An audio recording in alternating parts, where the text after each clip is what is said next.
दीपावली पूजा मासिक धर्म पीरियड के कितने दिन बाद करें? क्या हम दीपक लगा सकते हैं, श्रृंगार कर सकते हैं, मिठाई पकवान बना सकते हैं?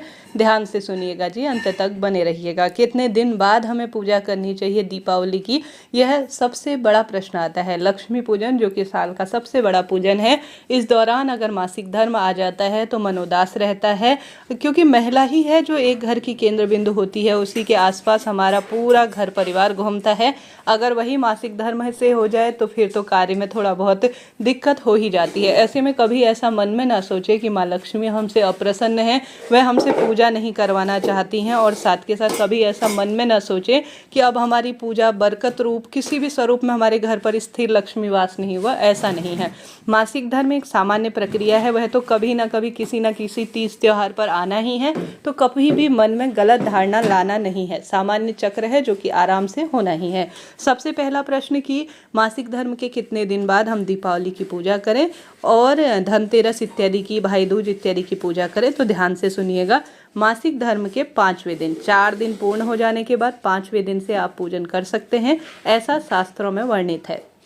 कालिका पुराण में इसका वर्णन आया है कि 5वें दिन से महिला शुद्ध हो जाती है और पूजन कर सकती है, परंतु सबका शरीर अलग है, सबकी लोक मान्यताएं, क्षेत्र मान्यताएं, परिवार मान्यताएं बिल्कुल अलग है। तो उसी आधार पर आपको अपने शरीर को देखकर, देखिए अगर आपको 5वें दिन मासिक धर्म हो रहा है, रक्तस्राव हो रहा है, तो आप पूजा में कैसे बैठेंगी? फिर तो आपको छठे दिन पूजा में बैठना होगा या 7वें दिन से आप बैठें।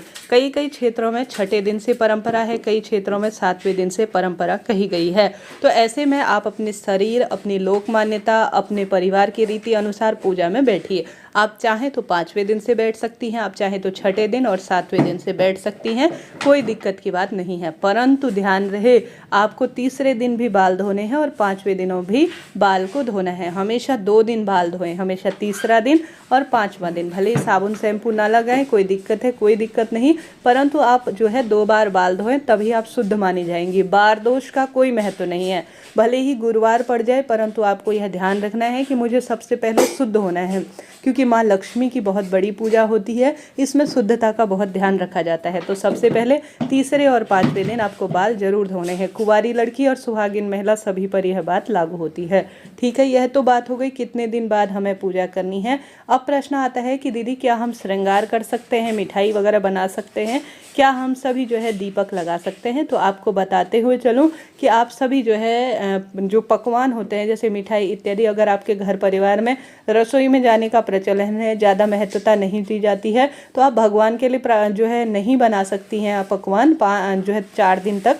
5वें दिन से आप बना सकती हैं, भले ही रक्तस्राव भी हो रहा हो तो भगवान जी को भोग लगाने के लिए ना बनाएं, अपने खाने के लिए, अपने घर के बच्चों के लिए, मेहमानों के लिए आप पान पकवान 5वें दिन से बना सकती हैं। चौथे दिन से भी बनाने में कोई दोष नहीं है, परंतु भगवान को भोग इत्यादि तो 5वें दिन से ही, जब आप शुद्ध हो जाएंगी तो पूजा के नियम के अनुसार ही आपको पान पकवान बनाने होंगे। ठीक है जी, यह बात हो गई।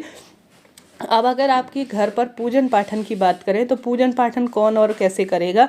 देखिए, छोटी सी पूजा और दिनों तो आप बहुत विस्तृत करती है, डेकोरेशन वगैरह आप कर सकती हैं, डेकोरेशन करने में कोई दोष नहीं है। अपने घर के दरवाजे पर बंधनवार बनाने में, टांगने में, इन चीज़ों में मदद कर सकती है। सूखे सूखे जो काम होते हैं उनको आप आराम से कर सकती हैं। अपने घर पर विशेष दिन जो आपका मुख्य दिन है धनतेरस और दीपावली के दिन का, उस दिन का आप घर पर गंगा जल, मिश्रित जल या पंचामृत या जो है जो हमारे पास गौमूत्र होता है, गंगा जल होता है, उनको आप पंचगव्य जिन्हें कहा जाता है, उसे घर पर जरूर से विशेष दिन पर आप छिड़काव कर लीजिए, ताकि पूरा घर शुद्ध हो जाए और अशुद्धि की भावना न रहे। इसके लिए यह कार्य आपको करना चाहिए।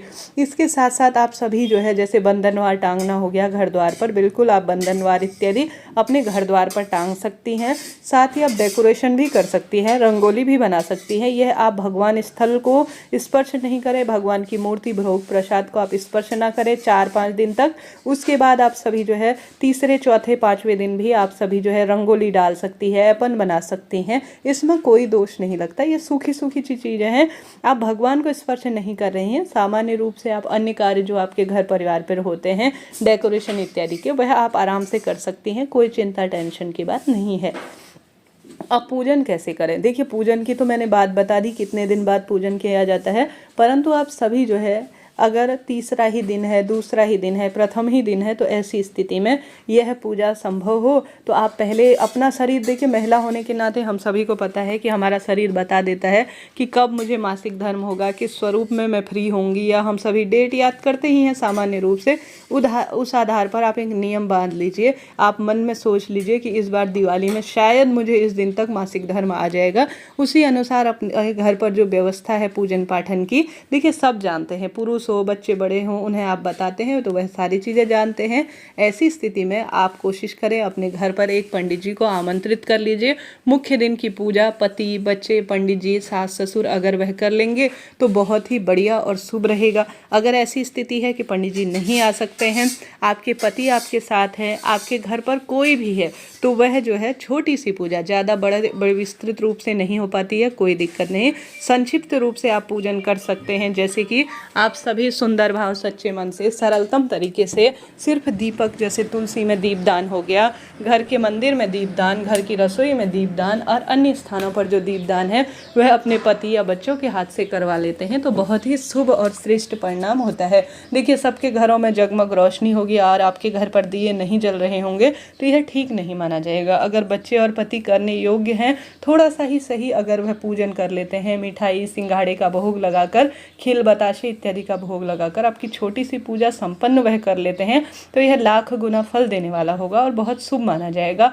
अगर ऐसा संभव हो पाए तो अपने पति, बच्चे, सास ससुर या देवरानी जेठानी या पंडित जी की हेल्प से आप इस पूजा को पूर्ण कर सकती हैं। परंतु स्थिति ऐसी है कि कोई भी घर पर नहीं है, कोई भी करने वाला नहीं है, तो किसी न किसी तरह से बस एक दीप दान कर कर, जो आपके पास है, जैसा है, जिस स्वरूप में मिठाई है, जो भी है, कुल मिलाकर उसका आप छोटा सा भोग किसी न किसी स्वरूप में लगवा कर, दीप दान कर कर आप पान पकवान बनाकर, श्रृंगारित होने में कोई दोष नहीं है। देखिए मांग भरना, चूड़ी पहनना, नए वस्त्र पहनना, इसमें कोई दोष नहीं लगता है, कोई दिक्कत की बात नहीं है। ठीक है जी, इस तरह से यह जानकारी थी। कोई प्रश्न हो मासिक धर्म और दिवाली से संबंधित तो आप कमेंट्स में पूछिए। आपका अपना चैनल है, सब प्रश्नों का उत्तर आपको मिलेगा। यह दिवाली आपके लिए शुभ हो, श्रेष्ठ हो, यही प्रार्थना करते हैं। दीपावली से संबंधित सब वीडियो चैनल पर आ चुकी हैं, आप उन वीडियो को जरूर देखिएगा। राधे राधे।